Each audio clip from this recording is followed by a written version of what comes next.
acompanhem comigo. Você é um trabalhador e vai até uma empresa comprar um produto, qualquer produto, uma camisa, um pacote de arroz.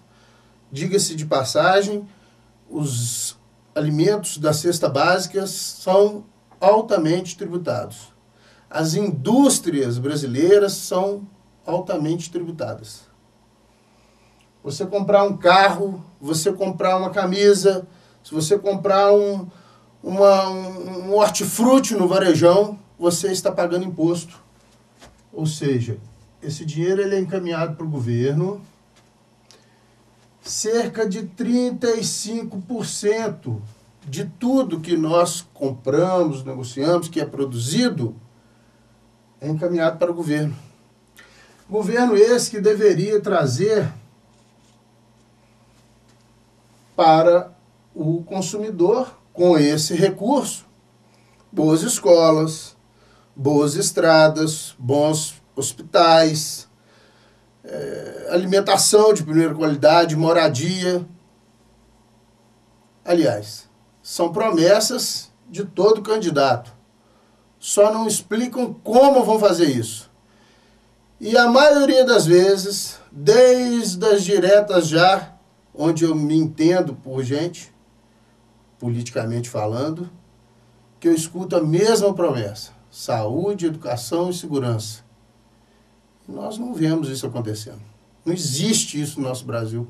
Pelo contrário, muita violência, muita dificuldade. Se você vai a um hospital, o pronto-socorro das cidades onde eu já frequentei é um absurdo. Filas e filas e sem atendimento.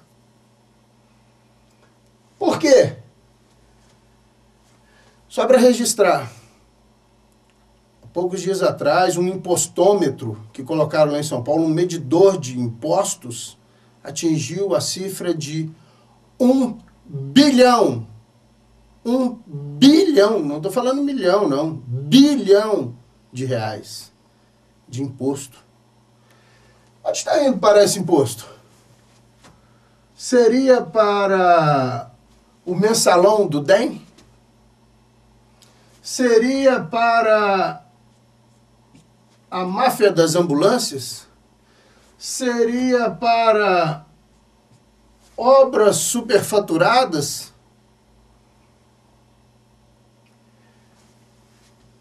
Isso é um ciclo digno do governo, do sistema capitalista. Ou seja, o consumidor compra das empresas, as empresas repassam o imposto para o governo e o governo deve trazer isso de volta para o consumidor. Esse é o ciclo de existência do capitalismo. Só que nós estamos com um câncer aqui, uma doença, uma origem dessa doença a gente não sabe, só que não está chegando de volta. Vem política, vai política e o sistema é o mesmo. Parece que só é eleito quem assume fazer isso aqui. Na campanha, não. Nós vamos dar escola de qualidade. Saúde é o nosso ponto de partida. Segurança. Como? Pergunte a um deles como, na prática. Não, vou dar segurança. Como? De onde você vai tirar o recurso? O que você vai fazer? Nós vamos criar vários postos de segurança. E não acontece. Não existem. O governador, o candidato a presidente foi o governador de São Paulo. Se ele está fazendo essas promessas, por que ele não fez lá em São Paulo? O que houve com São Paulo que ele não botou tudo em dia lá? A dona Dilma, que é candidata, é ministra da Casa Civil do governo Lula, por que ela não botou para fazer aqui? Eu já ouvi entrevistas onde o governo fala que ela é desenvolvedora dos projetos. Por que não resolveu o problema do Brasil? Por que a segurança está em níveis alarmantes? A senhora Marina não tem nem como questionar.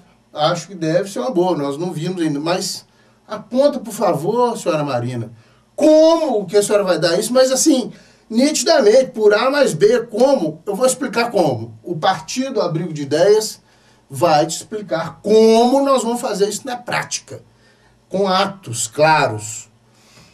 Se hoje você vai a uma empresa, compra um produto, tem imposto embutido que vai para o governo, que deveria voltar para o consumidor, mas é extraviado, o problema está aqui. Vamos criar um imposto para o trabalhador. Imposto para o trabalhador. 10%. 10% de tudo que for produzido numa determinada empresa deve retornar para os trabalhadores daquela empresa. Tudo que for produzido numa indústria de geladeiras, por exemplo, só como exemplo, a cada 100 geladeiras produzidas, 10 devem ser distribuídas entre os funcionários daquela empresa. Nós 10 geladeiras, que ficaria difícil, o valor financeiro equivalente a 10 geladeiras distribuído entre os funcionários daquela empresa. Um supermercado, você comprou arroz, você comprou feijão, diga-se de passagem, índices das cestas básicas são altamente tributados. Pasmem. Insumos da cesta básica, que é para o trabalhador se sustentar, são altamente tributados. No supermercado também. 10% de tudo que for consumido ali tem que ser distribuído entre os trabalhadores daquele supermercado. Uma empresa, e eu conheço várias e já tive estudando e coletando dados, com 10% do trabalhador, teríamos um salário mínimo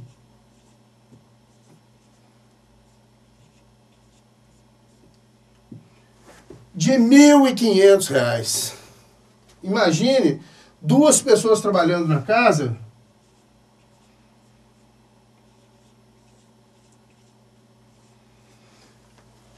Aí eu lhe pergunto, uma família onde trabalham o casal com a renda de R$ 3.000, tem condições de pagar uma escolinha particular para o seu filho? Uma que ganha 500, tem condições de pagar a escola particular para os seus filhos? 2 trabalhando, R$ 1.000, tem condições de pagar a escola? Muito pelo contrário. Essas crianças estão tendo que sair da escola para poder trabalhar, para ser mais 400, 300, trabalhar abaixo do salário mínimo, para atingir um salário aí familiar, uma renda familiar de R$ 1.500, R$ 1.800, abandonando a escola, se revoltando por não poder ser criança. Uma família com R$ 3.000 possui uma alimentação adequada. Alimentação adequada é sinônimo de saúde. Uma boa alimentação traz para o trabalhador consciência, calma, tempo para pensar. Se hoje nós vemos a violência que temos, com certeza, com famílias de renda média de R$ 3.000, nós teremos pessoas mais ponderadas. Claro, ainda existirão mentes doentes. E a polícia vai estar aí para atender, mas serão poucos casos, dentro do controle não generalizado como tem sido hoje. Imposto para o trabalhador. 10% de tudo que for produzido para o trabalhador. 3 de outubro, 18. Partido Abrigo de Ideias.